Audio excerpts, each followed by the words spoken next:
Hey, what's going on? What's going on? Let's see here. This thing is messing up my StreamYard.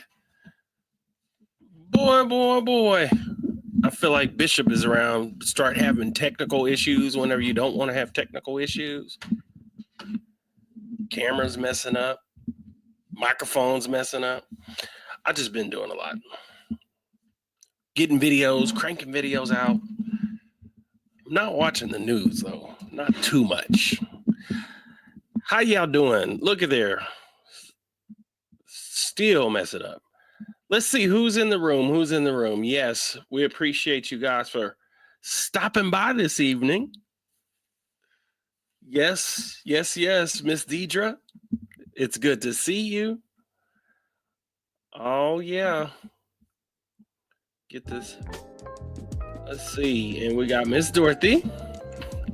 Yeah. You guys, you know what? This is about to be crazy. My setup here is irritating me. That's what happens when you're making content all day and you start messing with your stuff. Hey, how you doing? It's good to see you. Miss Denise. Woo! Y'all make sure everybody shows up because I'm telling you, this is going to be fire. For some reason, I don't know if it's because of the West Coast, which I have something special for them that will be released.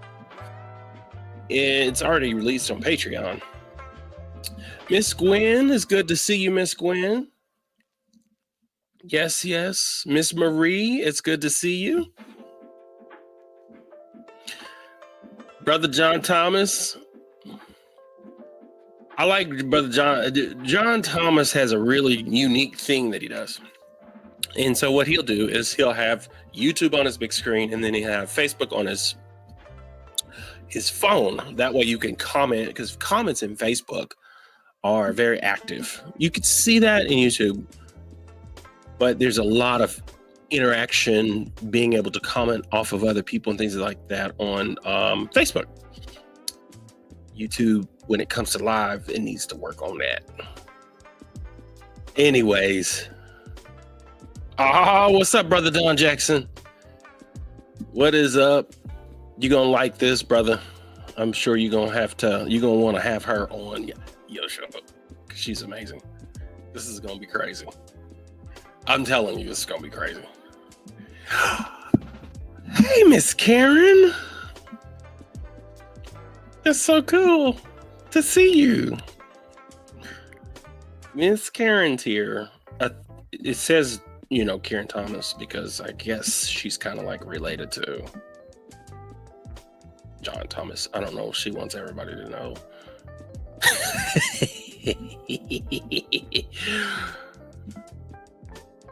Brother Joshua, good to see you. Good to see you. Yes, it is, brother. You'll see it through and through. I was with Bishop for so long, like just I was playing with Bishop for 15 years. I mean, when he first started, like we were talking here and there, but I would watch a show. He helped really me when he was in Chicago. He helped me a lot in terms of really getting into this, just, and what I mean, getting into this, I'm talking about just really getting into expanded consciousness and really getting into exploring outside of the spirituality outside of the church. Being Black and in the church in America is just one thing, but being Black in America in the church, it's part of our culture. It's part of who we are. We might discuss a little bit of that. All the pictures and images that I have of Miss Bianca are beautiful, and instead of like the big church hats, we be having scarves on and rags, and we be looking like even the ancient Black church. You know what I'm saying? I love it with my locks. Miss Tia, I hope you guys like and share. Brother David, Costa Rica. Hey, we need to set it up because I think we would do really well with our community in Costa Rica. And Miss Bianca can come there too. She would be awesome with that, right? Oh, and everybody, please stand for Mother White, who has entered the room. As my dear friend, Archbishop, which she doesn't care that I say that, John H. Lewis, who will be on this month. We're working on something that is going to be crazy. I promise you. We're going to deep dive into the divine metaphysical science churches. There were a lot of Black metaphysical divine and metaphysical science mind. There were Black churches, like especially, and he's coming out of his auntie in Detroit, had one. Man, it's going to be dynamic. We're going to get into some metaphysics and some Christian mysticism and some, hopefully some stuff that that will be life altering and life changing. And last but not least, and I know people still enter into the room, make sure you guys like and share. We're going to have a beautiful and lovely show. It's all about growth.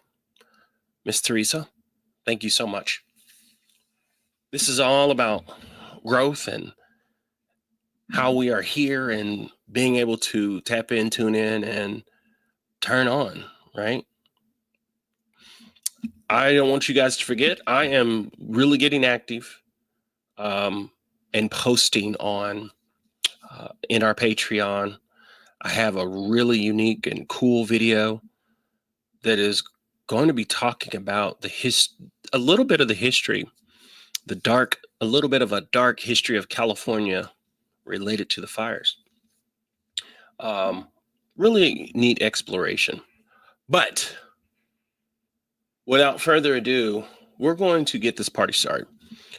We have, of course, Dr. Bianca. What a name. What I want to do here is, I know that I went to her website, and because before I bring her on stage, we have to warm the stage up and make this really dramatic as we have this evening service, as Christian A. Smith would say. As he would say, of course, we're going to have Christian back on only if I can figure out the way my my feed works. Because, we got to have a little bit of something planned, like a rendition, A and B selection before she comes on stage, right? No, that's not cutting it. That's not cutting it. Let's just bring back the theme music. We have Dr. Bianca. We're going to bring her. Check this out, y'all. Check this out. Woo! Talk about fire. Look at that. Dr. Bianca, right? We're going to navigate over here and we're going to meet who this is. Look at this. Multi-talented Dr. Bianca, Miss B, right? You can look through here. This is her website. She's a certified life and purpose coach, sexual intimacy coach, entrepreneurship, spiritual, come on, y'all, cognitive behavioral therapist. We're going to set this stage on fire. She is a part of, now she's adopted and a part of the expanded conscious family. As I would like to say, is the community of communities. Look at this, cognitive behavioral therapist, influencer, speaker, come on, teacher.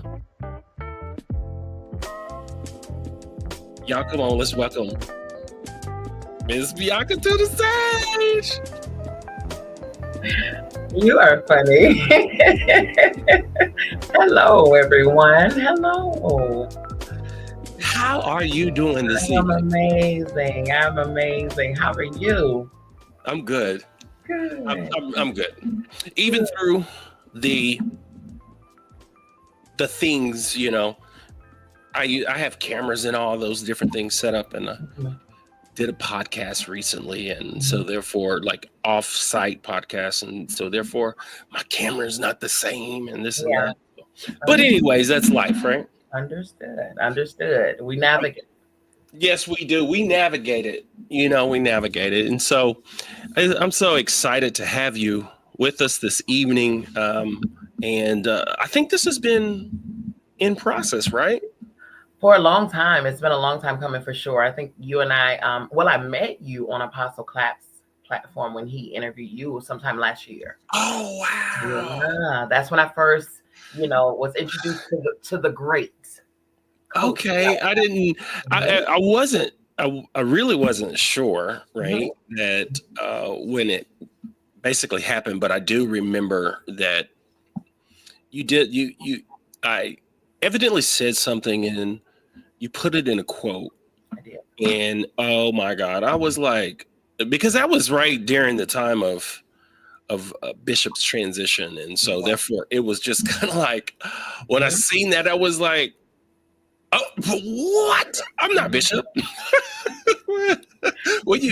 It's like I've been around the, behind the scenes for a long time, even though I helped him and helped many different people, with production and writing and, coaching people through things. And so you pick up a lot, of course. Of course. And so, but I really appreciate you. And that really, really, I would say it made my day, but really it shocked me more than anything. Really? It shouldn't have. It shouldn't have. You are just as wise. And it's because of the encounters with individuals and beings like Bishop and Apostle Clapp and, many, many others that you've come across. And then, and I'm blessed enough to have come across you. We don't know why the interconnectedness is what it is, but it is what it is for a reason and at the perfect timing. So I met you at the perfect time. Yes. And when that happened, then, everything else was history. So that's what it is. This was already set to happen before you and I ever even knew each other in this atmosphere. So I am here for it. Oh, y'all feel that? I might need to get off this page right now. Leave this page if you are afraid of the magic. Oh, listen, you are the magic, okay? You are the magic. You are the magic. That's a book by Dr. Dean Radin. Is called Real Magic. And he's the chief scientist of noetic chief scientist at the Noetic Sciences, Mhm. and he has a book called Real Magic, and he actually brings up the Holy Spirit in the time of that time and how what magic really was. But anyways, neither here nor there. You have a extensive credentials, as we know, but I would love to just go right into just a brief, because we want to move into the transformation. But I want a brief history or brief understanding of your church background, right? Okay. Where did you, like, how did you arrive to here? Did you know shout, dance, like Kojic or apostolic, or like what was it, or just were you just born this way? Well, I'd like to say I was, okay, but I will say there was a journey, and my journey was through Christianity. It was Baptist at first as a young girl. However, it transitioned into non-denominational, with through my mom, of course, and things like that. Well, and obviously a lot of us, we did not have a say so. We did not have an option on whether we were going to go with mom or dad to church or not. We went because we were told to do so. Okay, we were told to get up and get dressed and put your church clothes on, and let's go. And that's where it began. That was my gateway into expanded knowledge. That was my gateway, and I'm grateful for it. I will never ever ever demonize that gateway, because if not for that, I wouldn't be here today. Okay, so that was my entry into Christianity, and then I came up in knowing and learning and growing. I'm grateful to have had a very saved, sanctified, Holy Ghost filled, water baptized mother. Okay, and so the things of spirit we were not a stranger to. Speaking in unknown tongues, and connecting in spirit, and being baptized, and anointing with oil, and all of those things we were very very very privy to, right? But also my mother's mother, my grandmother, whose birthday is today, she transitioned in 97, but she's yet with us. As we know, spirit energy does not die. So her birthday is today, and it's not by happenstance that we're having this conversation today. So I'm grateful for this.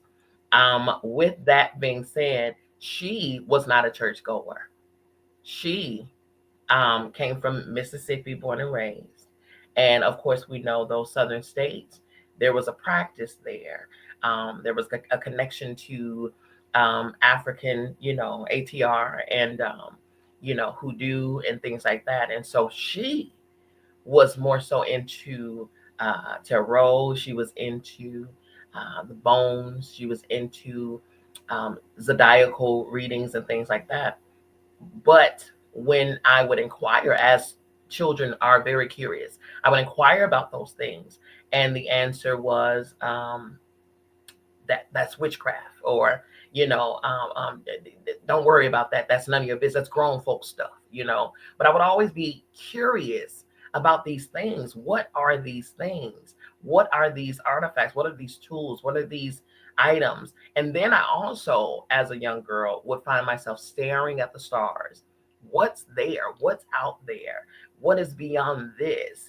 And there were no real answers. And I think that curiosity is what led me into study. It's what led me into my questions, my, Sagittarian energy, exploring and really searching and studying and learning, and um, all of those things. That's what led me into knowing for myself there's more. And then I understood that even the ones that I was asking, it's not that they wanted to forbid me from learning. They simply didn't know themselves. They didn't have an answer to give me for themselves. So I had to go in and learn it on my own. And that's how we ended up here. I mean, my curiosity, the thing in me that was already trying to be birthed and revealed to me as me, I finally discovered that, and I'm so grateful, because I was able to transcend out of the four walls of the church and go beyond and expand my consciousness. Wow, that's beautiful. So that, of course, led to from there, of course, evidently you went to some schooling, right? And Yeah. I yeah. did. I did. I actually, for spirituality, I went to Harvard and I got a spirituality understanding course, spiritual mentorship, spiritual learning. And I also took on a mentor myself, the wonderful, wonderful, lovely, lovely Dr. Van Zant. So, Yay Yay is who we call her. And I love her teaching. I love her writings. I love who she is, both in being a mentor and a therapist and a guide, but Mhm. also a mother in spirit, a spiritual guide, a spiritual mother, spiritual mentor, because she's just as powerful spiritually as she is in terms of fixing people's lives, okay, and helping them with their lives. So I love that. And I love that we were able to cross her both directly and indirectly, and get that understanding. There's Again, we have our born family, you know what I mean? We have the people that we were born to and through, but we also have those who, again, are on the pathway, because our DNA family, they can only take us but so far. You know what I'm saying? And then the people that we are interconnected with, or was predestined on our journey to meet with them and to cross them, whatever way, whether at Starbucks or whether at whatever, we crossed them for a reason and in the perfect timing. And there was an exchange. And in that exchange, they gave to me, I gave to them, and I'm now better, more expanded, even in the slightest way, as a result of coming across them. And over time, it's like, ooh, the product that I am today is a culmination of all that was, all that I crossed, all that I came across, all that came across me, and it's so awesome and so intricate how brilliantly detailed infinite intelligence is, man. It's a masterpiece, and we are just little masterpieces coming together to form the masterpiece. It's amazing. I'm a paint stroke, you're a paint stroke, somebody else is a splatter and whatever, and we're all coming together to be the masterpiece that is all that is. And I'm so amazed. I'm amazed by it every single day. Ooh. Hey, we're conjuring up something here. Yeah, It's so man. amazing. I love that word. If you guys are watching this, um, I want you to see something here, Mm. right? I got this down. I was, of course, beginning to write, and if anything, I would like for you guys to make sure you get a pen, pad, paper, and take notes. And it's not for the fact that we are up here and we're Yeah. having this conversation and Mhm. we know so much. Mhm. It's an alignment. It's tuning in. It's awakening something within you, Yeah. and therefore you might take a note on what we have to say this evening, but also it's going to awaken something in you, and hopefully therefore you, because what you have here that I would say that's slightly different in this evening, and we'll get back to it, is that a lot of people you'll talk to are pastors, ministers, preachers, even counselors, but both of us are certified and trained life coaches. That's right. So we look at things from a different lens, and we looking at it from a standpoint of transformation. We're looking at it from a standpoint of you already know something, Mhm. and so I believe you can have a true impact on your life. And one Yeah. of the things that she said was the infinite intelligence, Mhm. right? Most people don't know the infinite intelligence, and there's a lot of science that backs this. And when you get into a lot of quantum, I'm reading a book by Paul Levy right now called Yeah. Quantum Revelation, Mhm. and a lot of these people and folks, I love it. We refer to God as the infinite intelligence versus Mhm. the historical God, but Mhm. Mhm. um, 100% make sure you take some notes, because you can get some downloads. I'm telling you, it's going to Mhm. fire it up. And then of course we're going to have a Zoom call inside our Patreon, and we might bring some of this stuff up so we can bring you back and have a conversation there. Sounds good. So when it comes to your work, Mhm. right? And you have a lot of great work and people that you work with. Mhm. All of us are dealing with some level of transition. A Yeah. lot of people in this group Mhm. have, especially throughout last year, we heard a lot about deconstructing, and I like to move us more into not just deconstructing our faith, but deconstructing our reality.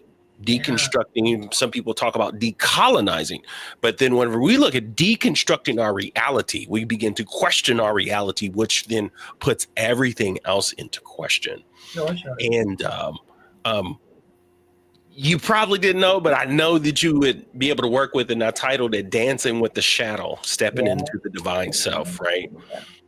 And I would like for you to tap into a person whenever they begin in, because I think when we're looking at deconstructing our faith, and then when we're looking at deconstructing our reality, which brings colonizing and what that takes place Mhm. in our lives, I would love for you to really get into our us tuning into what we would consider our higher self, and then we then become and possibly faced with Yeah. our shadow. Yeah. And Yeah. and a lot of people don't get what that means. Like, what in the No, world are you talking about when you're talking about my shadow? right. Right. Right. Well, there is a polarity. There's a duality to everything. There's a divine masculine, a divine feminine in all things. In all things. Yes, you may be a male or a female, but you are your internal being. Your all of you is both masculine and feminine. And just like there's light and dark, there is, good and bad, if we're gonna put labels on things. But that all of that is you. Okay, all of that is you, not the devil. Okay, that is you. So when there are thoughts, when there are things that you think or feel that is ugly, or they feel heavy, or those things are in you. They derive from you, in you, somewhere inside of your being, for a reason. They were either tucked away or they were lying dormant for a reason. Now I will say this: a lot of people like to demonize the shadow side. Okay, if I will say this, if you do not um get them under control, they will overtake you. Okay, however, you don't have to rid yourself of your shadows. I'm gonna say this. I say that to say this: there was a time when your shadow came to your defense. There was a time where your shadow self protected you. There was a time where your shadow self said, no, you're not going to do this one like that. Okay. They stood up on your behalf at the perfect time. A lot of times people like to call that being assertive, putting your foot down, um, standing up for against bullies and all of those things. Sometimes you have to go to a place. You have to go to a place in order to square those shoulders, okay, and say it with your chest. As people say it with your chest.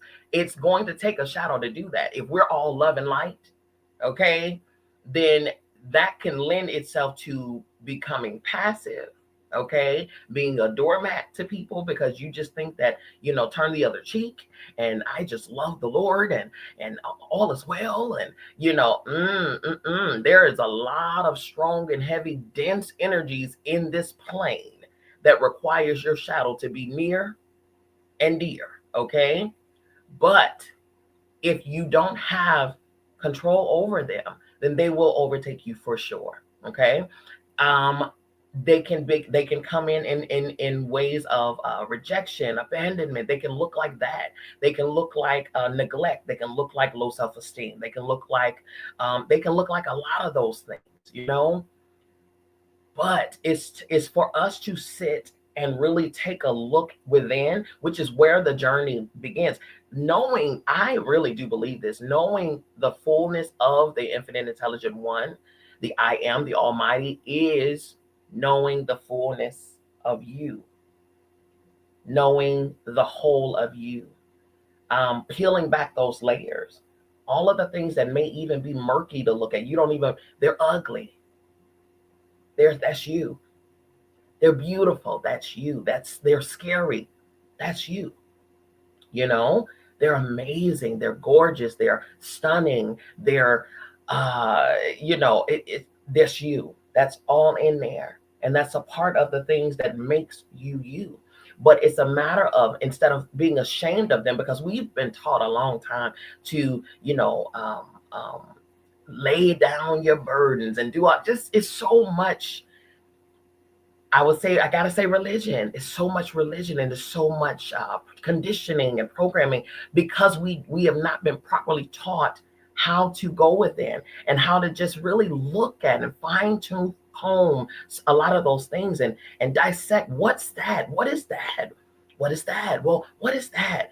And really discover all of the intricacies of you, the special pieces, the dark pieces, the ugly pieces, the beautiful. That's you.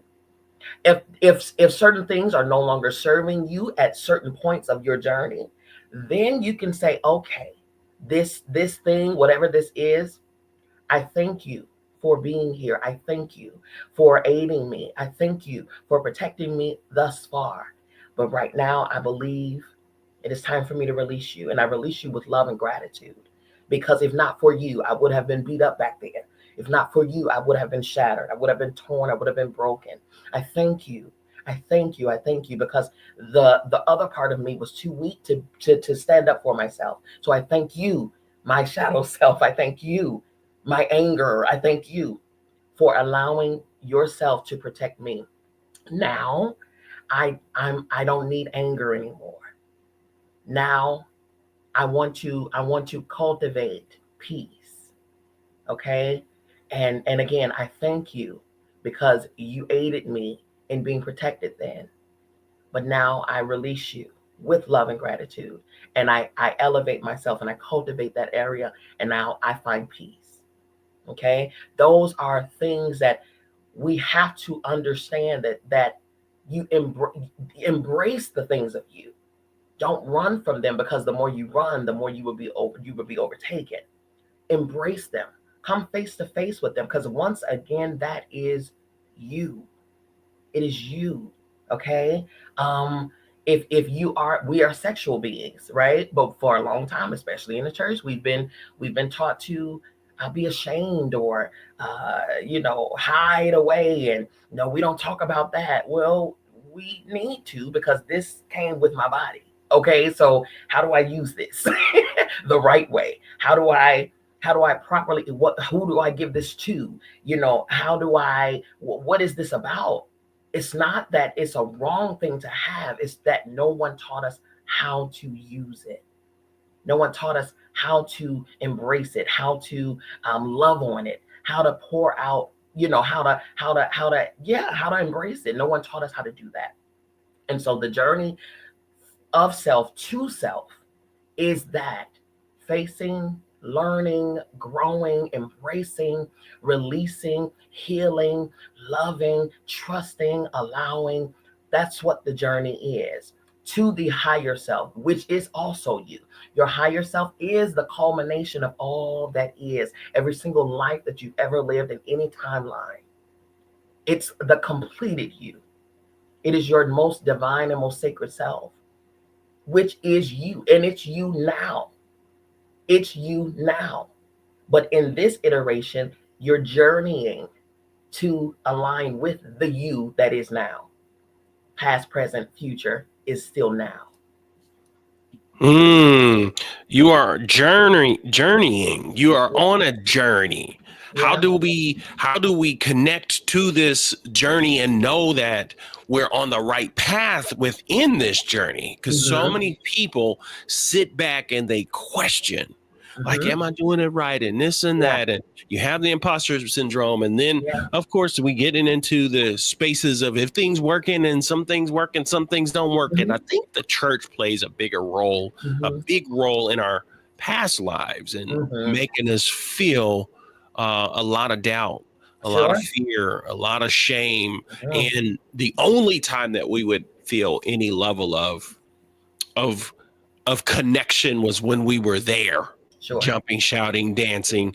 And then when we would go through something outside of there, we would still want to rush back to there. Sure. So if we're on this journey, Mhm.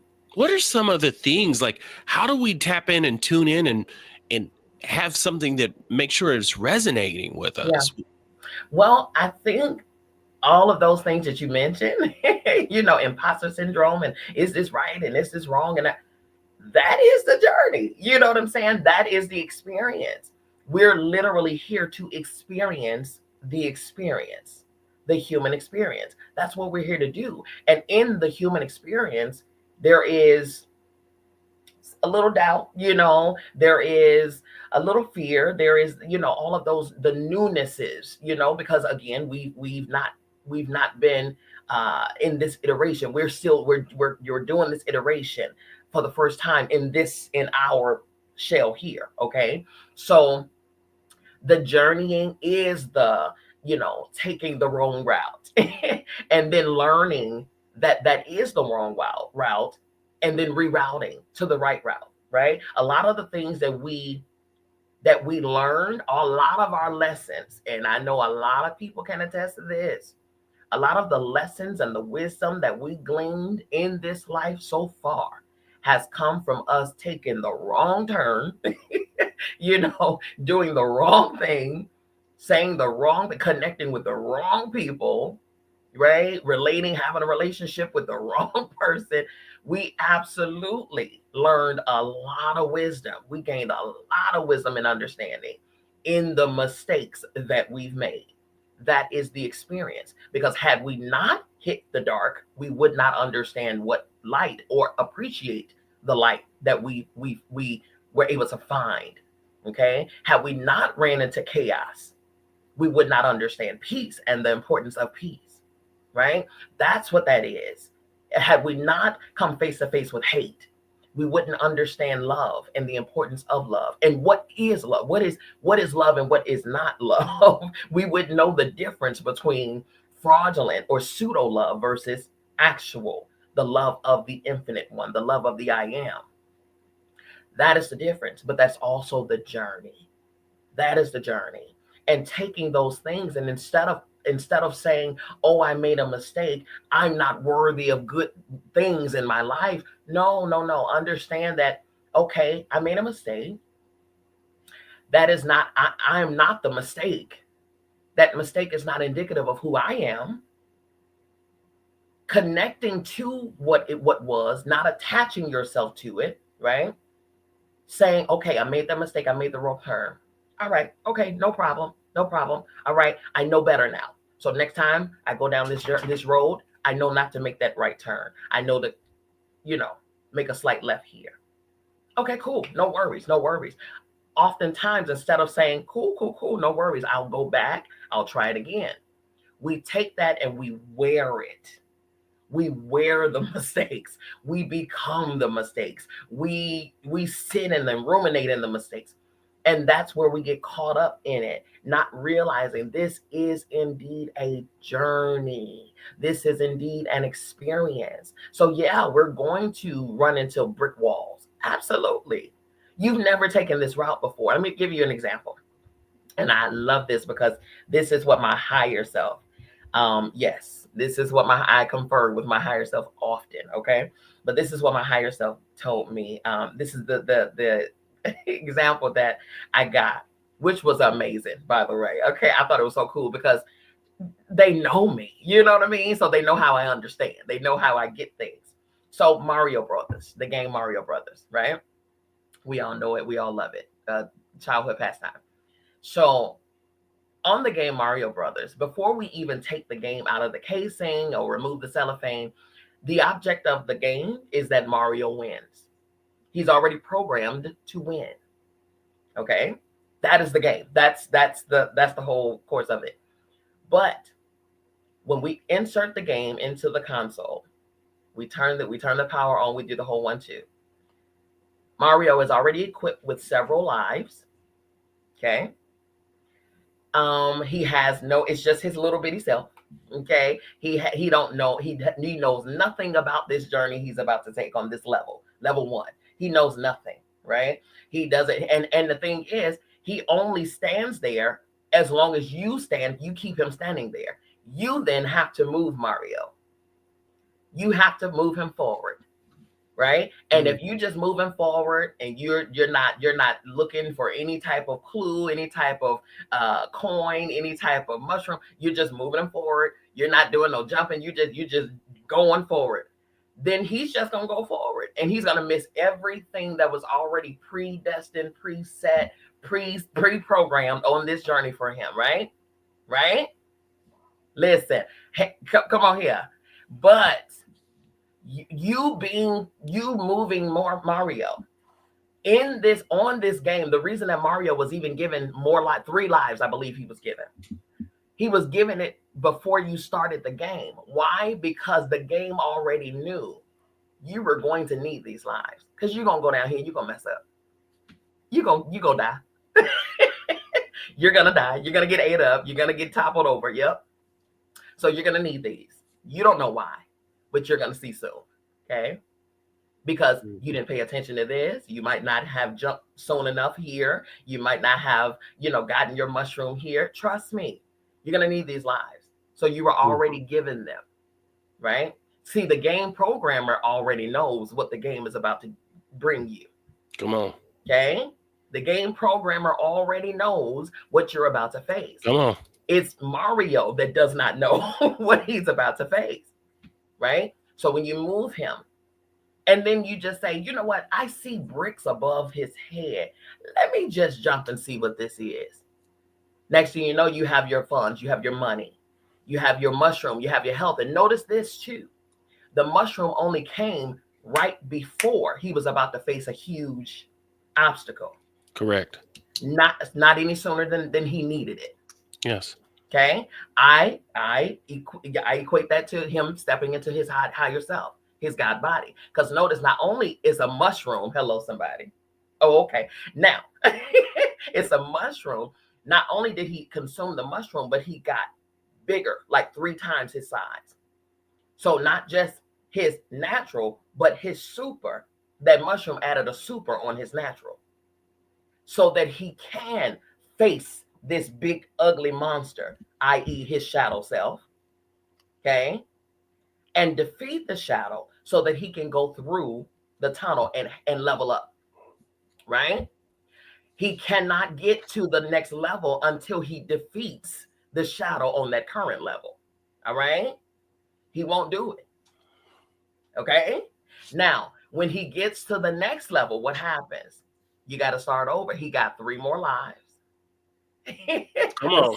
The same thing happens. It's a reset. Same thing. The more you level up, you're going to evolve. So you're not going to face the same issues you faced on the last level.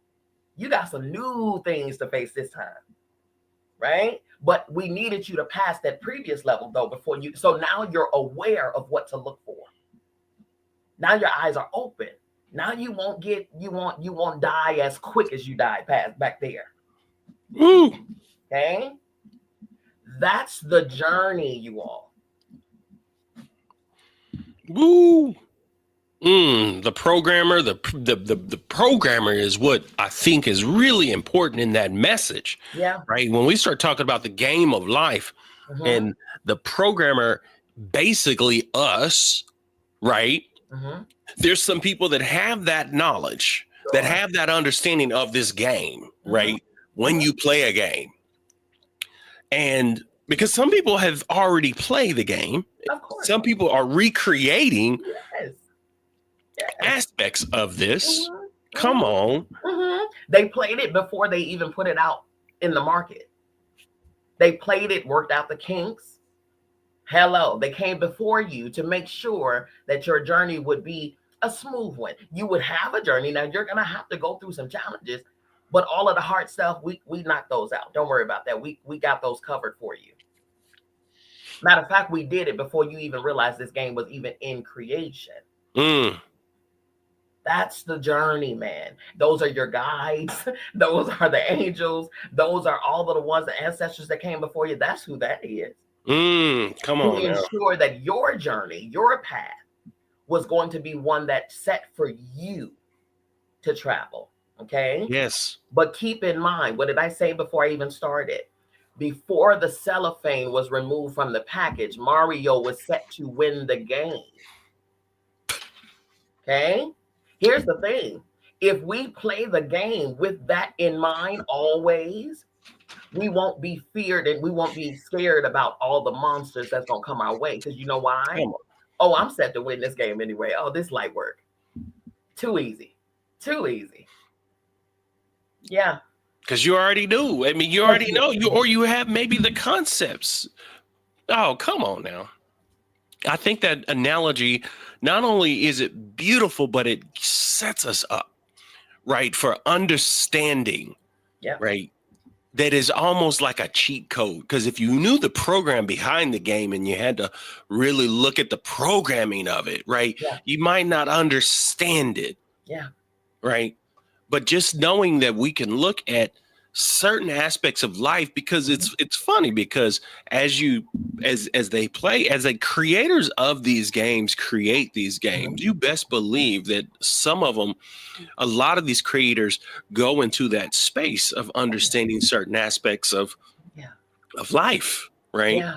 Yeah. And we can apply these things to our lives. Because one of the things is we have tools, we have things that we can use. And I believe the delusion of what someone has said about, oh, don't, that game, don't play it, or it's hard, or it's this, or it's that, misguiding us, right? Telling us not to go get the mushroom, telling us, don't do that. Just stand there, or just run. Yeah. Come on now. Yeah. Come on. And here's the thing.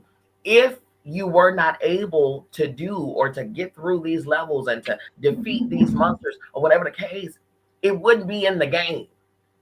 Because who wants to play a game that's impossible to win? Who wants to play the game where no one wins? Period. You have to know. Mario has to be aware that he can win. Yes. He has to know. He has to be confident enough. And the one that's governing Mario, let's see, your physical self, your human iteration is Mario. The one guiding and moving Mario is you, the spirit of you inside of Mario. Okay? Prompting, leading, telling Mario how to go, where to go, where to move, where to do this, do that, do this, do that. Your spirit self got to be the one to know that you can win this level in order to prompt your shell of this human body to go and do. Because the body won't do unless instructed by you. That's what it is. But you internally have to know. You got to know what you're made of. You got to know your ability. You got to know in order for you to do. One thing I will say is that I remember those games, and I remember that if you wanted to, that those people that programmed those games had little cheat codes and little cheats that they built into it. See that Rose Hyatt just put cheat code, and there are people that are preset up in this game to win. Yes. Right. And I was talking to someone recently, Bishop Lewis, and we were talking about how the people in churches go in there shouting and dancing and doing all that and seeking for healing and doing all these different things, which I understand the possibility of the semantic application and things that you could possibly receive from it. But the thing is like, if you look at the way the world is structured and the people that really have and the people that are really doing and the people that are really controlling the environment don't do any of that. It's like the people that go do all that are not even knowing and truly able to win certain aspects of this life, because we get so confused and I, looking at I'm thinking about spiritual bypassing and Mm-hmm. looking at all the different things when the game is it's already laid out, and we can go seek and get information, Yeah. right, from individuals that may Mm-hmm. have some ideas that can help guide us and can help uh, um, um, help us with whatever questions that we may have, right? Mm-hmm. And so I would like to segue a little bit into some of your cognitive Okay. behavior, your therapy side. Mm-hmm. And a lot of people maybe, I guess everyone actually has levels of trauma that they may Oh, yeah. face or deal with, right? Absolutely. Yeah. And then, of course, uh, the levels of trauma that you would have on a personal level, but then, of course, spiritually, how these traumas are magnified. Mm-hmm. And from the cognitive or your therapeutic or therapy standpoint, um, are there any identifiers of this may be something from or aspect of religious trauma? Mm-hmm. Mm-hmm. It could So be. Yeah. people can be aware of what religious trauma is Mm-hmm. and what it can do to you, Sure. what it is, what it can do to you, what you may experience in life. Mm-hmm. And then the other thing is the solutions or the things that we can do to help ourselves. Yeah. Okay. So to answer those questions, the first thing we got to understand is what is cognitive behavioral therapy. Now, that right there is not just focusing on the behavior. Most commonly known therapy is focusing on the what. What happened, what you did, what you took, whatever the matter is. Cognitive behavioral therapy focuses on the why. Okay. So focus on why this happened, what led you to doing this, that led to that behavior. Why? The seed, the origin, the genesis of the thing. Because when you mitigate the seed, then you automatically mitigate the behavior. Okay. And so a lot of times it is something that prompted the thing. A lot of times people want to look at well, he's a serial thief. Okay, so why do you steal? Well, I just want to make sure I don't run out. Why do you feel you're going to run out? Well, because people have come and taken everything from me, and da da da da da. Okay, why did they take things from you? Well, because I wasn't brave enough to stand up for myself and protect it, and so they came and they bullied and they took it. Okay, why were you not brave enough to take it, to protect it? Well, because when I was a child, I saw my mom get beat up by my dad, and I wanted to say something, and I wanted, before you know it, the behavior don't even match the reason why the behavior even began in the first place. When you break down the why, you dissect the why. Another thing, going back to even the church and how the church can have something to do with it. There's a video that's going around, and I shared it with Apostle Clapp the other day, and it grieved my spirit, my goodness, about a young lady in today's time. Now, I understand that this took place years ago, 20, 30, 40 years ago. But today, this happened. Where a young lady, she got pregnant, premarital sex, and got pregnant. And the church elders had her to stand in front of the church. Just her, not the boy, but her. And made her confess to the church. And you can hear the humiliation. She was choking up even talking about it. You can feel the shame and the guilt. And this is the church where we're supposed to be able to derobe from of these things, to cast our cares. We should be able to find rest and grace and embrace in the church. That's what it's for. But it was in the church that brought the shame, that brought the humiliation, the dehumanizing of this young lady. Mind you, she's carrying this baby. And all of those mothers out there, who knows, anything that mommy feels, baby feels too. Right? So if mommy is feeling stressed and shame and guilt, and now she's starting to resent the baby, baby's going to feel rejected inside of the womb. Okay? Even down to the pastor, even after she, confessed and she sat down, the pastor got up and said, yeah, we're not going to condone you in your sin. He just beat the dead horse. Okay, we're not going to condone you in your sin. Matter of fact, when you have babies out of wedlock, you don't deserve a baby shower. Nobody give her a baby shower. Mama shouldn't even give her a baby shower either. What? That was in today's time. Now, not only is this young lady feeling away, the act in and of itself was enough heaviness to carry for her. As with all of us, the act, the mistake, the slip up, whatever, that's enough. In there lies the lesson, right? But to add on this, and this is in the church.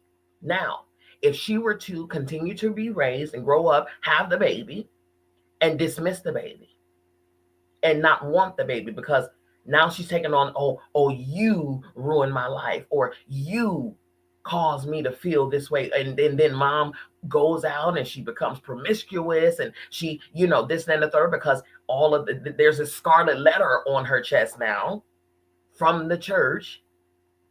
And she goes out and she starts to prostitute, and she starts to do whatever. And now she loses herself, all because she was not embraced in the church. We have to understand, even the God that we teach about, and Christ that we teach about, it is the Christ in me. So even in that young lady, even in the midst of her mistake, God was with her. God was with her. So if God is not shunning her, if spirit is not dismissing her, then why are we? Why do we do this to our people? Okay, Pastor Joshua Lewis, I was speaking to him earlier today, and welcome to, I thank you for being here to support.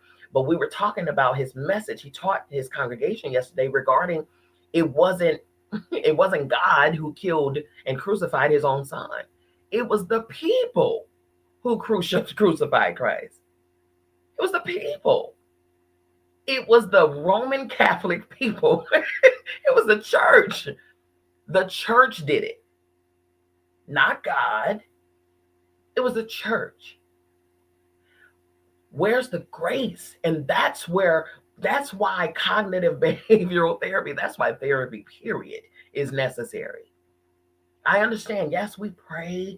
Yes, we, as the church say, go before the throne. Yes, we seek God, but we also need to deal with some of the scars that we suffered by the hands of the church. That's the thing. That's where cognitive behavioral therapy comes in. Let's get to the seed. Let's uproot the seed. Let's let you come face to face with that. When she gets older, I would sit with her and let her come face to face with that young lady that had to stand in front of the congregation. What do you want to say to her? What does she have to say to you? And I've had clients where they would say to their younger self, the scarred younger self, and they would say, I'm so sorry. I'm so sorry I let you be humiliated like that. I'm so sorry that I allowed you to, to be dehumanized like that. I'm so sorry. And then their inner self would then respond to them. Why did you do that to me? Why weren't you there for me? These are the cries of the inner child. In every single one of us, there is an inner child still there. Probably still scarred, probably still traumatized, waiting on you to see them, to hear them, hear my cry, reach out to me, embrace me, give me the covering that I needed from somebody else when I was this age. Cognitive behavioral therapy helps to get to that core, helps to get to that seed, helps them to come face to face with those elements that they probably long forgot. How many of us have so many unresolved matters in the deep cores of our souls, in our subconscious self, and we have completely forgotten that though that issue was even there. But let a song come on that brings that whole thing right back to the forefront of awareness. Let a scent come and you smell something and say, whoa, oh my goodness, that reminded me. Oh my God. And bring it right back up as if it just happened. Or when you remember the account, when you remember the details of the situation, you feel like you're in the moment as if it just happened. Those emotions are stirring up as fresh as they did when it happened. And it's been 30 years. That's why cognitive behavioral therapy is a must, because we got to get the why. We got to get to the seed. That's beautiful. You mentioned this young lady with that.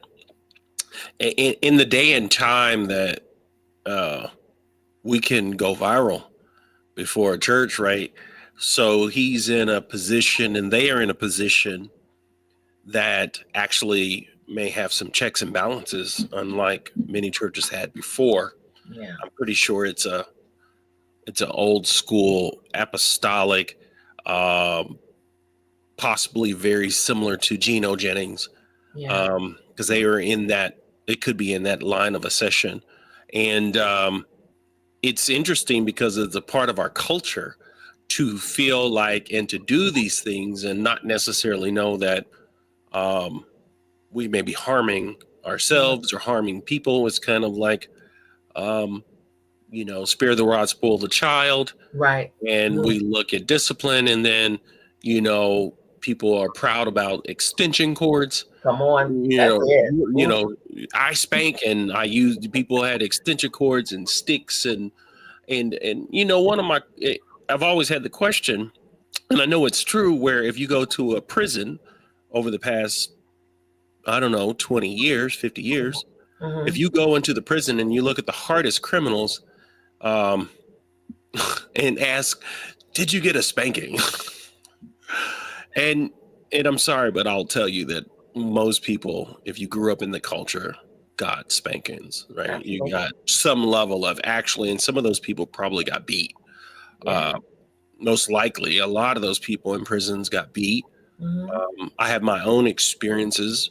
And, discipline is discipline, but I still remember myself growing up in the church, and they would say, spare the rod, spoil the child. And I could tell you, even at a young age, I got it.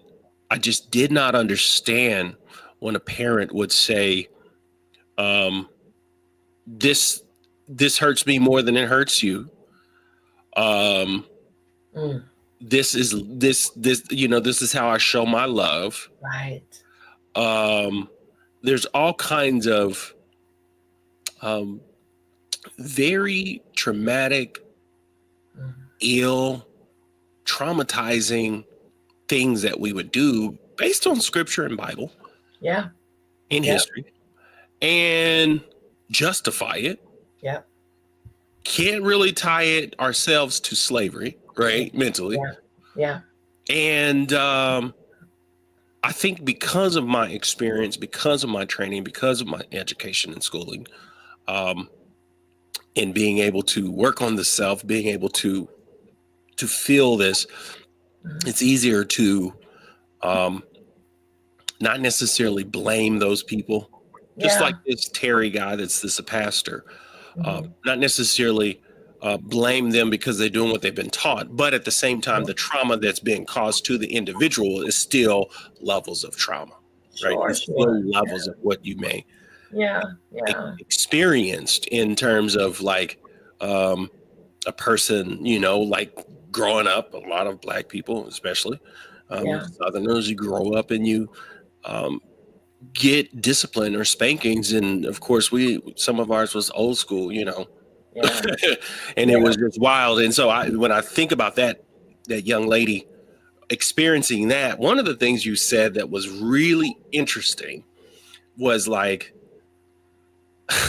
she's 15 and she had to stand up before the church, and it's like, where is this guy? And being intuitive and then going deeper into that, I'm like, okay, there's more to this story.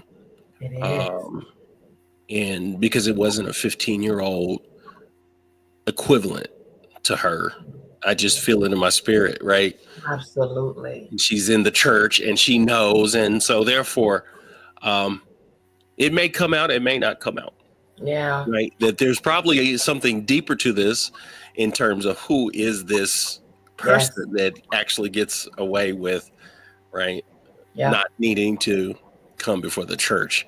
Yeah. And so those levels of trauma and drama is, it's like you said, is really intriguing and interesting that in the 2025, when we are living in such a revolutionary society, that we have a feeling that we need to still have Yeah. these things. And heck, for me, it kind of ties also to a lot of our society and what we are experiencing and feeling, And so, thank you um, for communicating and tapping into some of those things, and hopefully some of us can reflect, right, Yeah. and, and do some of the things that we need to do, because then Hmm. that, because I guess that could probably play a role in our shadow work. Hmm. um, it could play a role into some of the things we may have going on within Yeah. our lives, right? Yeah. For you know sure. Not feeling, if a person doesn't feel worthy, right, Yeah. of who they are. Hmm. uh, so moving into, because I said dancing with the shadow, but that's also moved in, I want to move into stepping into our divine self. I like to say our divine authentic self. You hear people talk about Yeah. authentic self, but the divine authentic self, right? Hmm. How do we step into that knowing, right, that we are moving into our divine self? What is it? Is there feelings? Is there something that we can clarify, right? That we Yeah. can know that we're moving and stepping Yeah. into our divine self. Yeah. What feels good to your heart center? Yeah. What feels good there? You know, I don't care if it's, you know, making balloon animals. What feels good to your heart center? What are you passionate about? What brings you joy? You know, um, what are some gifts that you have that you didn't have to learn? That they're already mastered. What we call in the astrology your south node, which are the overdeveloped mastered traits that you came into this iteration with from your past life, your most recent past life. Those things that you just naturally know how to do. What are those things? What looking at your natural personality, who are you? It takes, I have an exercise that I give some of my clients, and I have them to grab a piece of paper, and you all can do this too. Feel free to do this. You don't have to book an appointment with me to do it. Okay. So grab your piece of paper and write down all of the things about you, your personality and your style of dress, and how you like to wear your hair, or whatever the case, all of the things about you, your talents, your abilities, all of those things in one column. And then next to that column, next to each item in the column, write where you got it from, write who influenced it, okay? Or was it organically yours? You'll come to know that a lot of who you have presented yourself to be is a collection of other people's stuff and not yours, right? Because such and such over here, you met them, you saw that if they acted like this, they got a lot of attention. Okay, so let me act like this, and let me get some of that attention. I saw that if such and such over here dressed like that, they got a lot of, they got the eyes, they got the winks, they got the compliments. Let me dress like that. Let me see if I get the eyes and the winks and the compliments, right? A lot of who we are today is a culmination of what we have adopted that does not belong to us.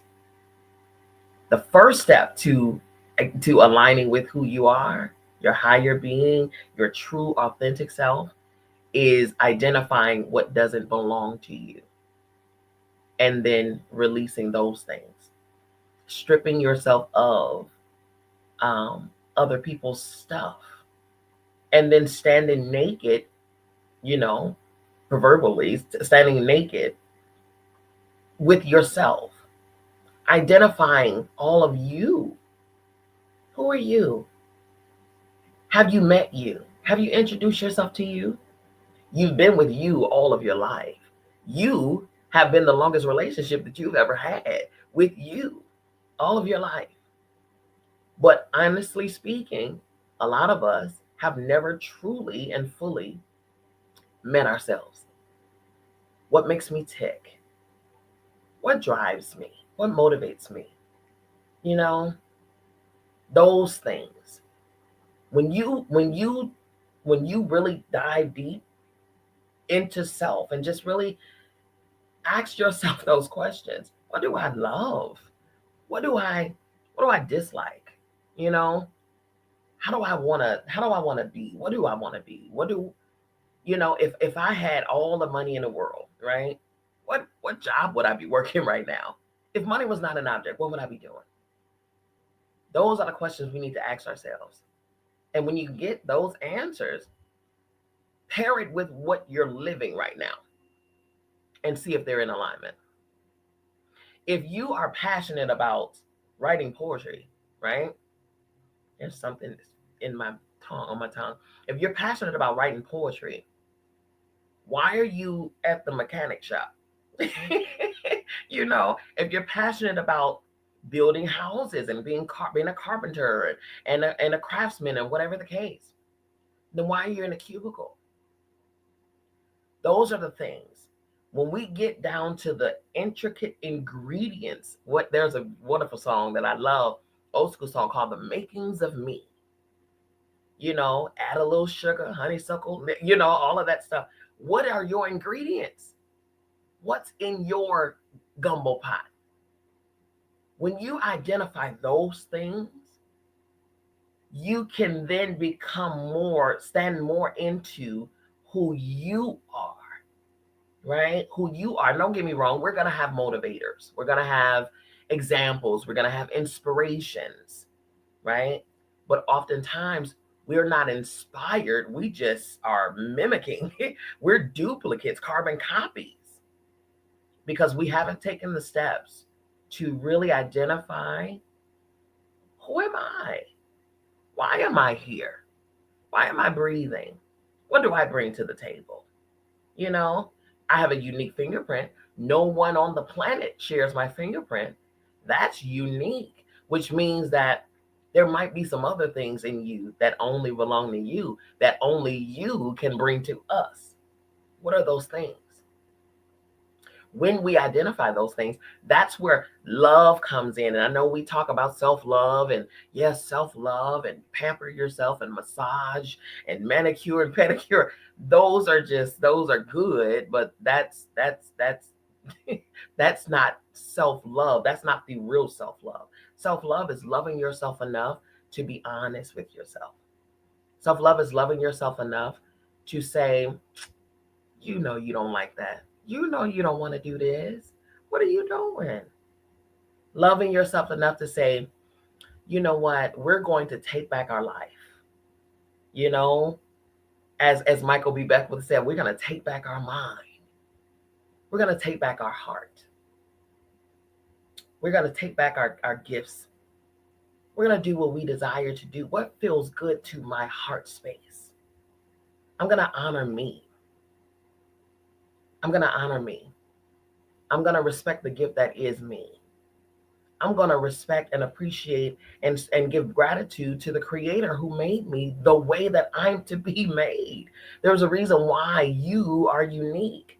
You were made for the way you were made, for this planet, for this life, for this time.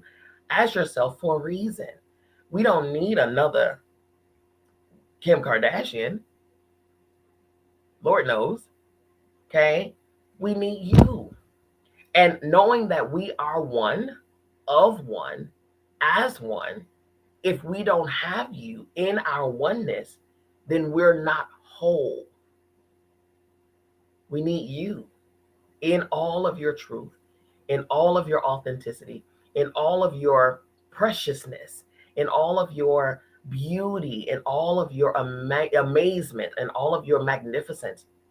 We need you, and apparently, you were thought of so highly that you were crafted and formed, and life was breathed into you, and we needed you to be here with us to help us do this thing we call life, do this thing we call expand and brighten our light and elevate our levels of consciousness and things like that. We needed you. Can we have you? That's the thing. There's a scripture in the Bible that says the people of the world are waiting for the children of God. My question has always been, how long will we keep them waiting? Right? How long? We gotta return to us, return to self, return to center, but it requires us sitting with self. It requires us pouring into self. It requires us diving into self. And I am aware that a lot of times people may not even know how to do that.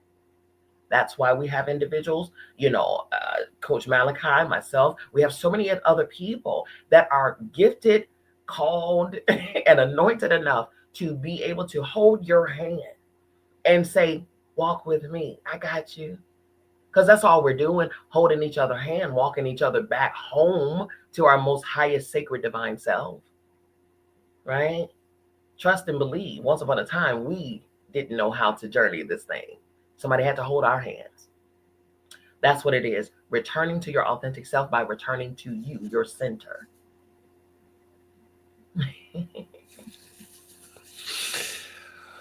Woo!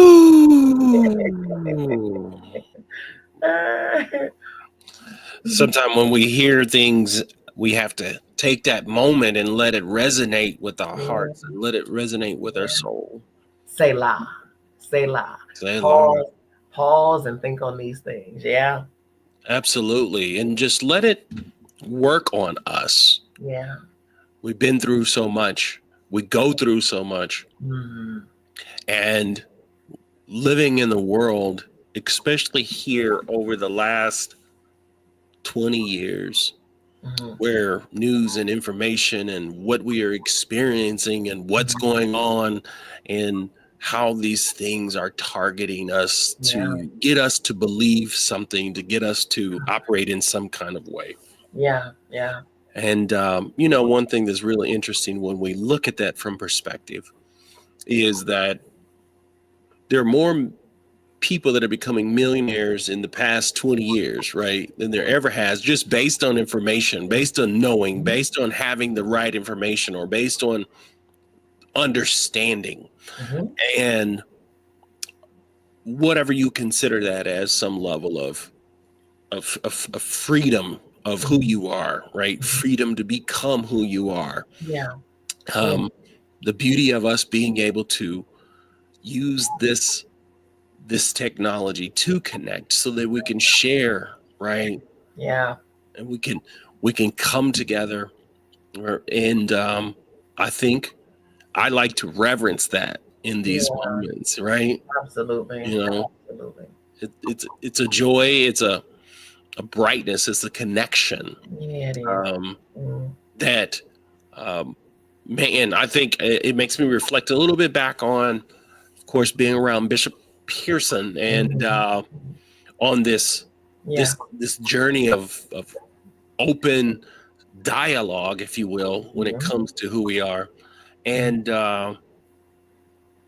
it just wasn't as, at his position, essentially, it wasn't as easy, him going and being in that space. Outside of that space, people would talk and people would do different things. And it was just very difficult. And it really also helped um, aid Mm.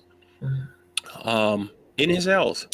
Yeah. Um, and ultimately, though, is he was comfortable. He was happy. He was whole. I would say that he was Sure. whole. You Sure. know, my last text that I had from him, um, almost when the doctors, it Mm. was it was months before he had transitioned when Mm. I knew that the doctors were basically saying, "Get your affairs in order. Yeah. It's going to be a hard battle." Yeah. And the only thing he was really concerned with, Mm. the main and only thing he was concerned with, was his kids. Of course. Of course. That's it. With- the thing is, in knowing who we are, right? And in knowing why we are, there is no fear of death, because we understand that death simply is life. Yeah. The ending is the beginning. Yes.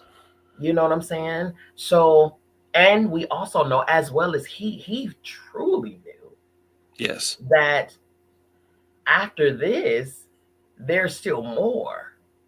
So why would I be? I'm not afraid. And on top of that, he's done his work. It is finished. I've done my work. Yeah. And now, all those who have gathered and who has received my work, because there are millions of people that have been impacted in the most amazing way by Bishop Carlton Pearson. Millions, millions, and it will continue.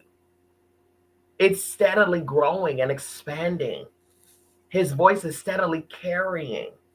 The reach is still extending. And it's been over a year since he transitioned. It will not stop. That is the doneness. That is the completion. That is Hmm. the seal. I am complete. And I now take my rest. Hmm. You know what I'm saying? That's it. We're here to do a thing. That's what we're here to do. That's it. And experience life as human. Do have experience as human experience. But never forgetting that we're here to do a thing. Not to get lost in the sauce, as they say, lost in this humanness, lost in the humdrum or the rigmarole of work and bills and politics. That's not why we're here. Those are distractions. Those are just experiences of the experience. But an experience, do that. Have your marriages, have your children, have your careers, and have your jobs. Have all of that. Enjoy that. Enjoy your cool ride. Enjoy your Rolex, whatever. Enjoy that stuff, right? But understand that you're here to do a thing. So don't forget to do the thing while you're experiencing the experience. Come on. That's it. He did it. He experienced the experience. Okay, because he was sharp as a tack every time you saw him. Okay, he experienced the experience. He had his children, having grandchildren now. Had Hmm. his spouse, has his mom. He has his friends. He has his family, his birth family, soul family. He has all types of spiritual children. Spiritual. Listen, he experienced the experience, and he did his work, and then he took his rest. That's all of our journeys. Yes. Yeah, no one is exempt from that. But with what you have now, with the life that we have been given here to experience this, let's not forget to do the work. Let's not forget our why. Why are you breathing? Why do you have breath? What is the potential of your breath? Come on. Okay? Identify that. The more you identify those things in you, the more in love, deeply in love, you will come more and more and more and more and more. It's infinite love. You will never stop loving the things of you, because we are infinite beings at our core too. We are infinite love, infinite peace, infinite, infinite, infinite. There is no lack. So while you're experiencing the experience where there's lack, know that you have no lack. While you're experiencing the experience and you run into hate, know that you're not hate. So infuse the hate with your infinite love. But you can only do that when you take on your God body and demonstrate in this iteration as your higher self. That's what we do. And we do that as Mario on the journey. That's what we do. Making sure you keep your eyes on the forward movement so that you don't forget all of the little pockets of gifts and all of the little coins and all of the little mushrooms and all of the stuff. Don't forget, don't miss anything, because those things we put on your journey for you to aid you in the journey. Don't miss that stuff now. Don't miss it. Okay? But have fun. Enjoy the journey. But do the work. Enjoy the journey. Do the work. And the last thing I want you to tap into, because the questions remain, a lot of people have these questions and they are ready to bring it on. They're ready to bring it on, and they want to have the keys to and the understanding of manifesting, right? Bringing these things that you desire in your life. Can you give us some quick tips, pointers, and some things and to understanding, like, how do you bring forth shifts and then be able to witness these shifts in your life? Okay, come to the fruition. Okay, all right. So y'all ready? Let's go. So the 7 energy centers, the 7 chakras. You have your crown, your third eye. I like to call my first eye. Okay, your throat, your heart, your solar plexus, in your abdomen area, your sacral, and your root. To bring things from the ethereal realm into our fruition, right? That is what we call manifestation, all right? Alchemy, calling things that be not as though they were, all right? Here's the thing. When you're getting the envision from through your crown, you're getting the download from your crown. That is your connector. That is your cable to the infinite one, to the almighty, to the I am, right? To your ancestors, to the angels, to your guides, whatever the case. That is your connecting cable. That is your connection to the control towers, if you will. It comes through your crown to your third eye for you to envision, for you to be able to see. Let's see. Okay, we got the download. Let's see. What are we seeing?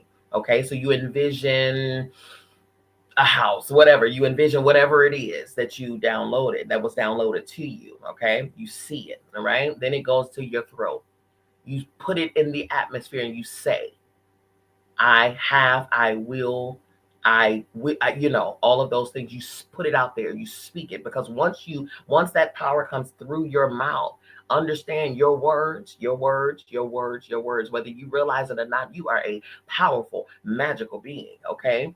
So watch your words, all of the I am this, I am that, I'm so sick and tired, I'm so this. Pay attention to what you're saying, because whatever you say is what you're bringing to you. The universe only knows law of attraction. It doesn't know, well, I didn't mean that. We like to say, well, God knows my heart. No, universe knows what you said.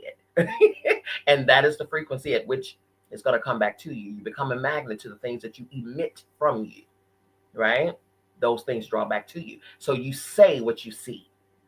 Then it goes to your heart center. You feel it. You connect with it. You have a heart for it. You're passionate about it, right? You embrace it. All of those things. You empathize with it. You feel for it, right? Then it goes to your solar plexus. You build the confidence enough to take the steps out there. You're empowered to do the work. You're empowered to bring this thing back. You feel the strength and the competence to do this thing. Then it goes to your sacral, where the imagination is. Okay, here's the steps. This is how we're going to do it. Okay, we're going to do it this way. We're going to go this way. We're gonna talk to this person. We're going to do this. Yeah, okay. But knowing because you already saw it completed in your third eye. It's been done the whole time. If it was not done, you wouldn't have seen it done already, right? All of these extra steps is you getting to the doneness, but it's already done here, right? Then from the sacral, where the imagination is, the creativity is, the forward movement, the getting it done and strategizing and all of that stuff. Then you go to the root. The root is the ground. That's where it's birthed, right? That's where it's birthed. That's where it comes to the fruition.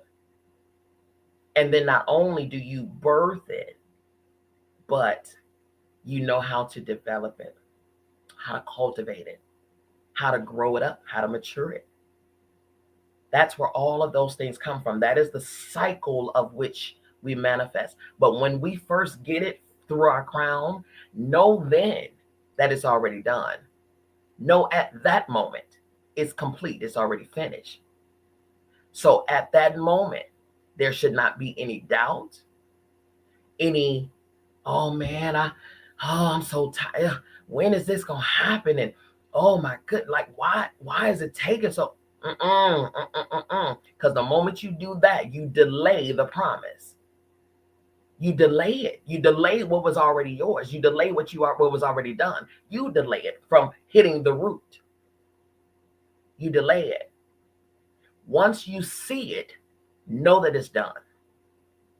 Set it and forget it, the old infomercial. Set it and forget it. Know that it's done. Walk like it's done. Talk like it's done. Move like it's done. Plan like it's done. Execute like it's done. Speak like it's done. Carry yourself like it's done. Anybody that you speak to, when they ask, how is it going? Oh, it's finished. Done.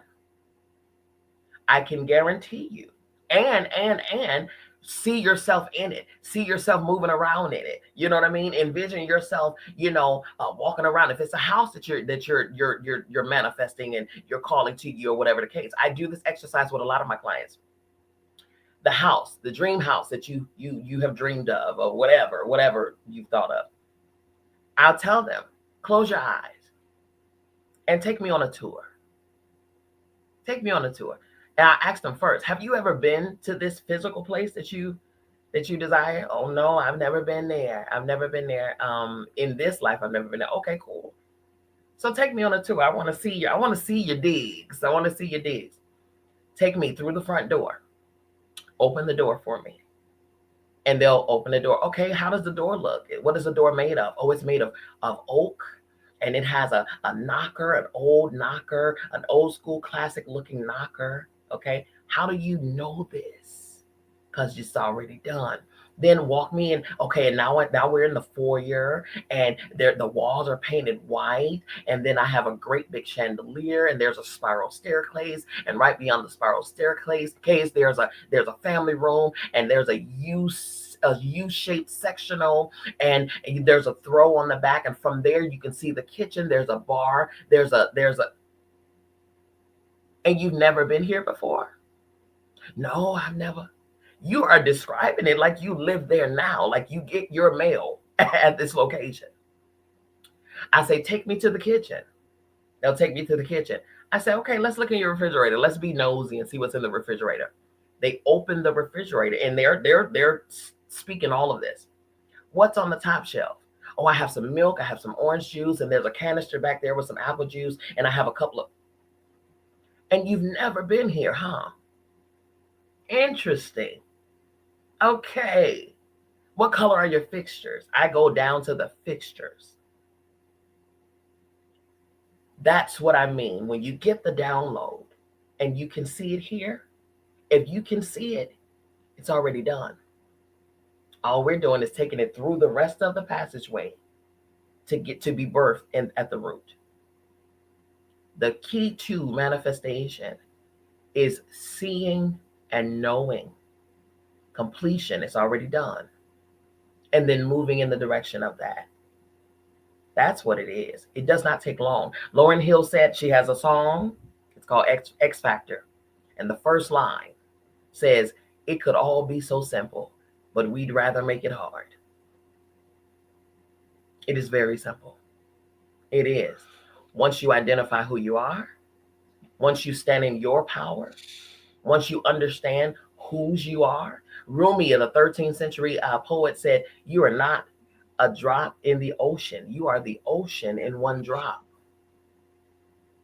When you understand that you are the ocean in one drop, why is it so difficult for you to bring things to your fruition? Why are you doubting the power that you possess? You are an infinite being. You are an infinite being. Okay? Infinite, infinite, infinite, infinite. There is no lack in infinite. There is no beginning and end in infinite. There's no shortage in infinite. So there's no shortage in you. Know who you are. Be who you are. Demonstrate from who you are. Do the work. Align with who you are.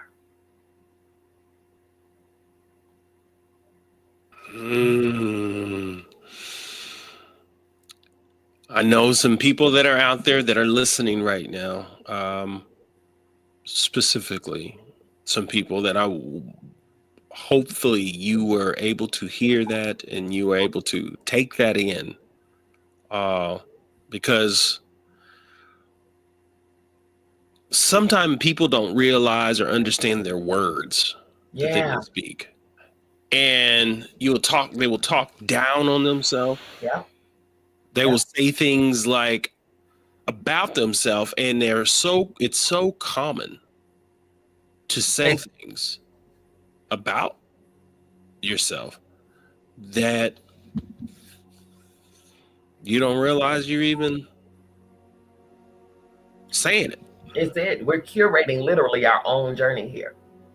How we see it, how we perceive a thing, that's how we're going to experience it. Every situation that is presented to us, we have two options. You could see it from a space of knowing. You could see it from a space of positivity, infinite, infinite, infinite. Or you can see it from a space of negativity. You can see it from a space of lack. I'm not this. I'm not enough. I'm unworthy. I don't have value. They don't see me. I don't deserve this. You can see it from that space. Either way, you are absolutely right. You set the tone and how you're going to experience this experience. But when you lack the knowing of who you are, you're susceptible to abusing yourself. You're susceptible to allowing yourself to be abused when you don't know who you are. It is paramount that we align with who we are so that we can begin to love ourselves fiercely, savagely. I say it all the time. No one can outlove me loving me. No one. When I say that, I love myself fiercely. I love myself savagely. That means that I don't put myself in certain situations.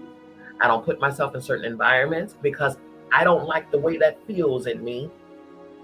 And I love me too great to bring that feeling in me. I love me too great for that. I am a sacred being. You are a sacred being. You should hold yourself sacredly. Wherever you step is holy ground. Understand that. When you know who you are, everything that you deemed a problem will then be seen as an opportunity to demonstrate who you are. Period. The only problem that we have is that we do not know who we are.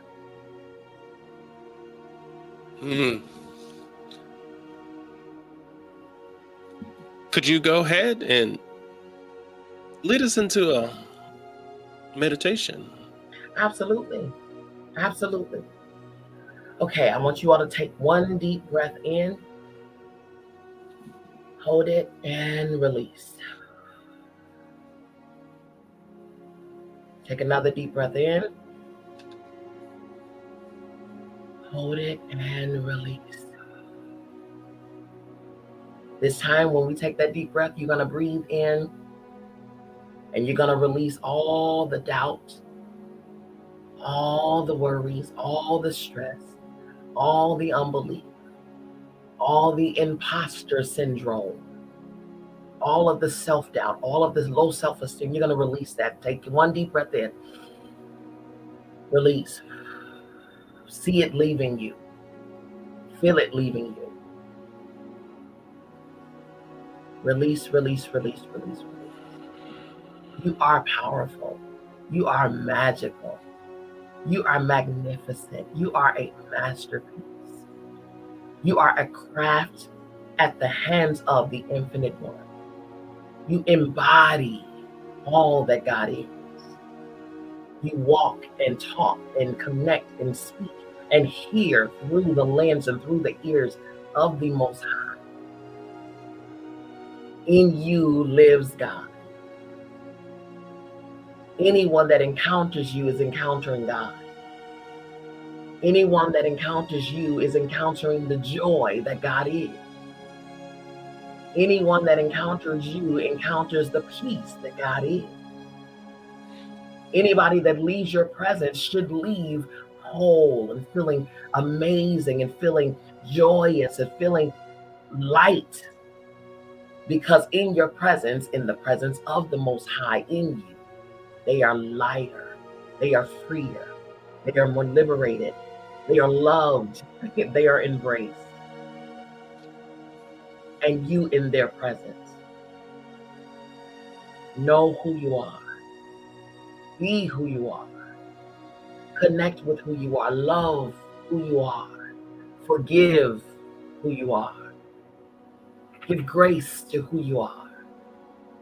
Play with who you are. Get to know who you are.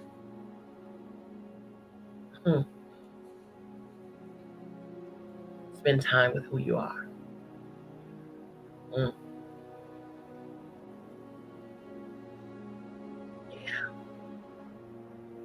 Yeah. One more deep breath in.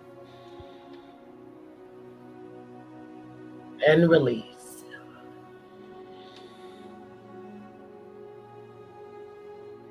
You're amazing. Yeah. You are amazing. For everyone that is listening, connected to this, I want you to know it's not really about how I feel that you are amazing, but it's about how you feel that you are amazing.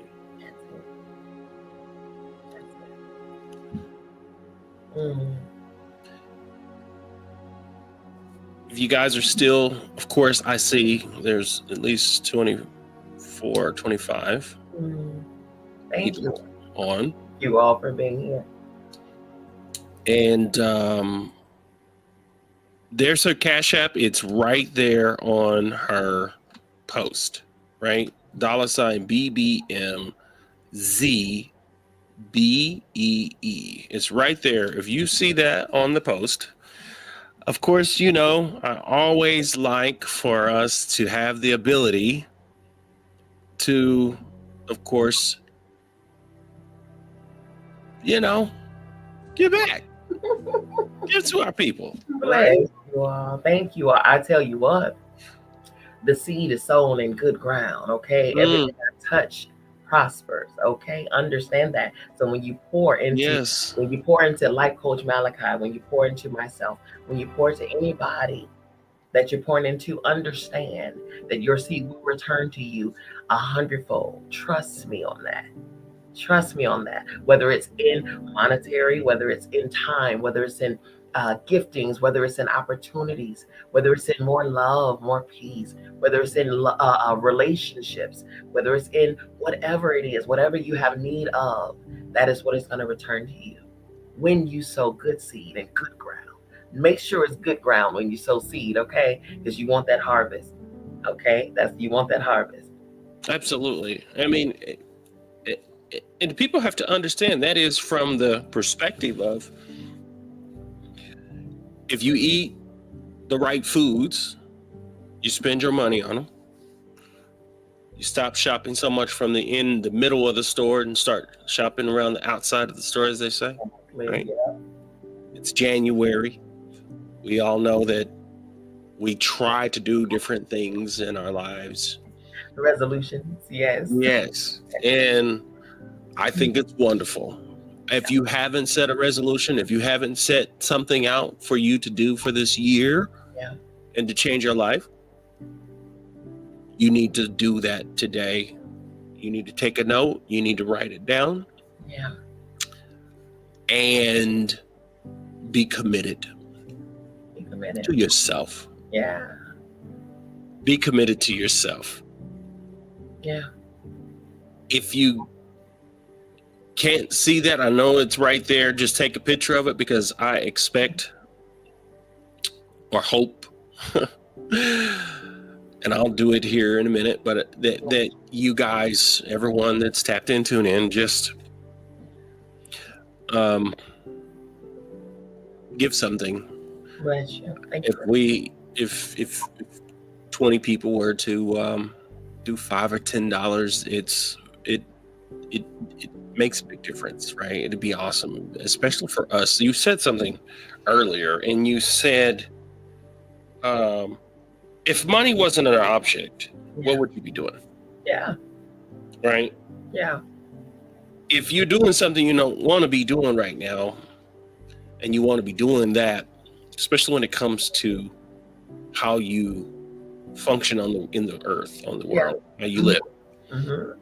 There are ways that you know that you can get there to be able to actually enjoy or kind of connect to what you're doing to live in your life. And so I can tell you this here, and a lot of the things, like, this is all I do. 100%. I am 100% a full-time coaching consultant. Yeah. Yeah. And working on a lot of digital stuff and redoing a lot of things. Yeah. Yeah. And of course, we have the expanded conscious community. Tomorrow, I want to let you guys know that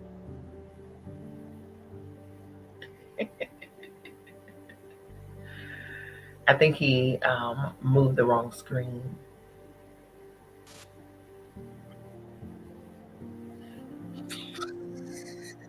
I just totally hit the wrong button.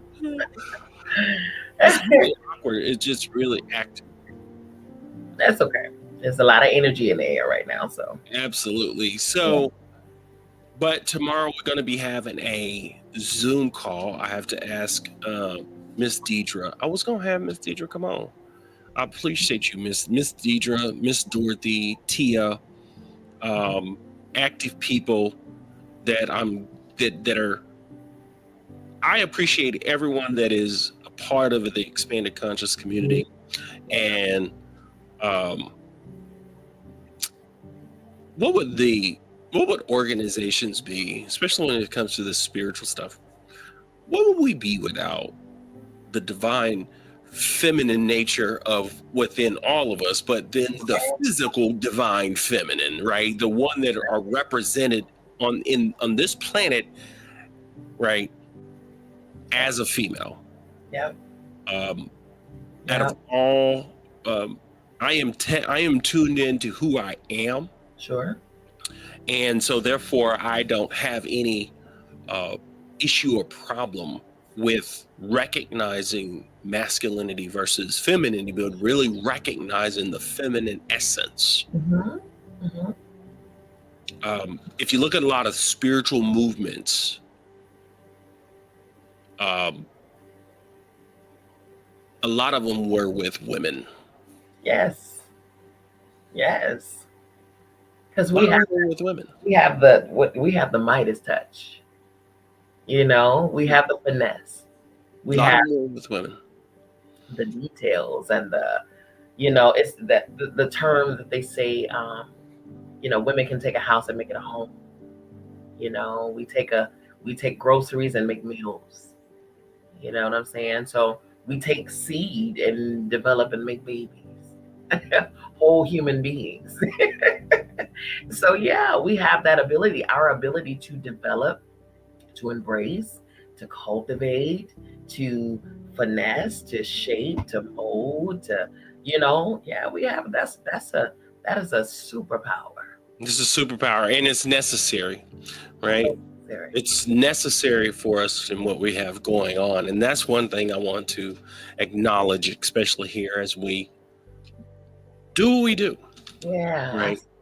And I appreciate everyone that is here, everyone that has contributed, everyone that is bringing us, helping bring this together.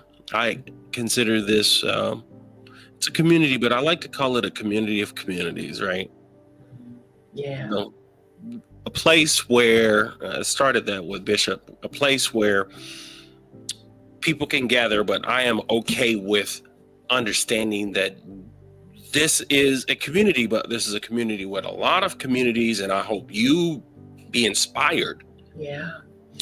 If it be something you desire to start something yourself. And we have people like Dr. Dorothy Parker, who is very active, who has a monthly show. Yeah. I followed her as a result of watching the interview, the conversation between you and her, and it was another young lady who was there. I think she's a minister. Oh yeah, Gigi, Dr. Gigi. Dr. Gigi, that's exactly right. I followed the two of them. I was introduced to them by way of this platform. Good, Yeah, good. absolutely. Yeah, Dr. Gigi. I see Bishop John Lewis is here. He had mentioned, he says, oh yeah, just the 10/18. So Bishop, he will be on here soon, y'all. That's going to be real. Man, I will hope that everyone that is listening will be a part. I know Dorothy, Miss Dorothy Inez, I need to get you lined up here.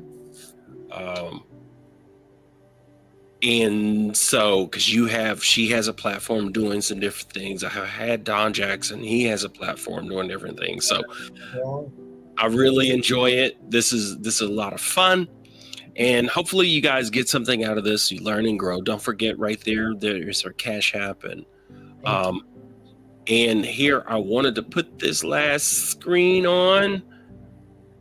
There it is.